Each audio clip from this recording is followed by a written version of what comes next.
जहां पर ये लिखा है कि तालिबान ने वार्निंग दी है यूएसए और यूनाइटेड किंगडम को। यहां पे आप देख पाओगे आर्टिकल है, Taliban warns US of consequences if August 31 deadline extended.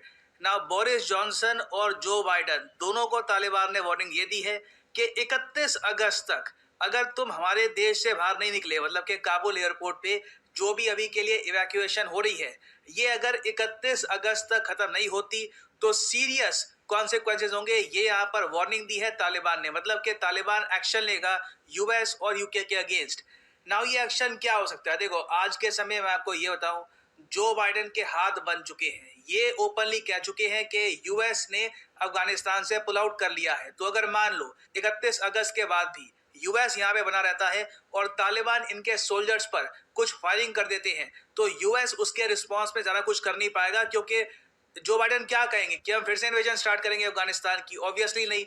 मजबूरी में अगर मान लो 31 अगस्त के बाद तालिबान के आतंकवादियों ने फायरिंग करनी स्टार्ट कर दी यूएस पर, तब इनको बस जल्दी से भागना ही पड़ेगा वहां पर। हो सकता है कि एक दो दिन बाद एक बॉम्बिंग कर ले अफगानिस्तान की कुछ एरिया में, मगर उस सब के अलावा यूएस यहाँ पर कुछ ज्यादा कर नहीं पाएगा। तो ये बहुत ही सीरियस थ्रेट है बाय तालिबान। ना अब आप इमीडिएटली पूछोगे मगर फिर इशू क्या है? 31 अगस्त अभी थोड़ा सा दूर है। जिस तरीके से फ्लाइट्स आ रही हैं, जिस तरीके से इवैक्यूएशन कर रहे हैं, लोगों को बाहर निकाल रहे हैं काबुल एयरपोर्ट से, 31 अगस्त तक तो सारा काम हो जाएगा, ये निकाल लेंगे लोगों को, प्रॉब्लम आएगी नहीं।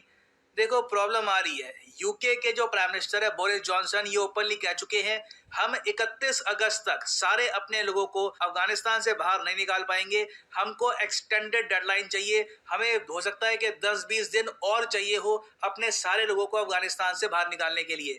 इस इशू को लेकर बोरिस जॉनसन, ना सिर्फ बोरिस जॉनसन, इवन फ्रांस के प्रेसिडेंट इमानुएल मैक्रों ने यह कहा है कि हमें एक emergency group of 7 G7 meeting करनी होगी। देखो, G7 समिट यूके में 2021 का तो हो गया, अब ये एक इमरजेंसी मीटिंग करेंगे ऑनलाइन, वहां पर डिस्कस करेंगे कि अब क्या किया जाए। तालिबान को तो हमने बोला है कि 31 अगस्त के बाद हम यहाँ पे नहीं रुकेंगे, हम निकल जाएंगे यहाँ पे, मगर जिस तरीके की सिचुएशन है हो सकता है कि रुकना पड़ेगा। तो 24 अगस्त को जो ये G7 के लीडर है, ये इस इशू पर बातचीत करेंगे। नाउ बोरिस जॉनसन ने यहाँ पर इस मीटिंग में एक और बहुत ही, मैं कहूंगा, कंट्रोवर्शियल टॉपिक रेज करने का फैसला किया है, वो है तालिबान पर सैंक्शंस। ब्रिटेन ये कह रहा है कि तालिबान को पैसे के लिए तरसा दो।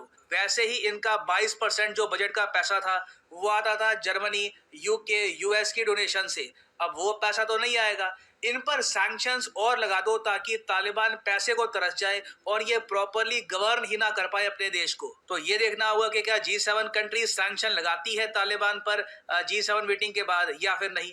अब ऑब्वियस ही बात है, तालिबान जब ये सब बातें सुनेगा तब उनको भी गुस्सा आएगा कि हम पे सैंक्शंस की बात चल रही है।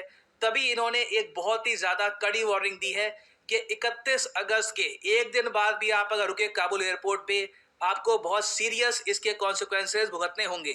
ना ये टॉपिक तालिबान के लिए भी इतना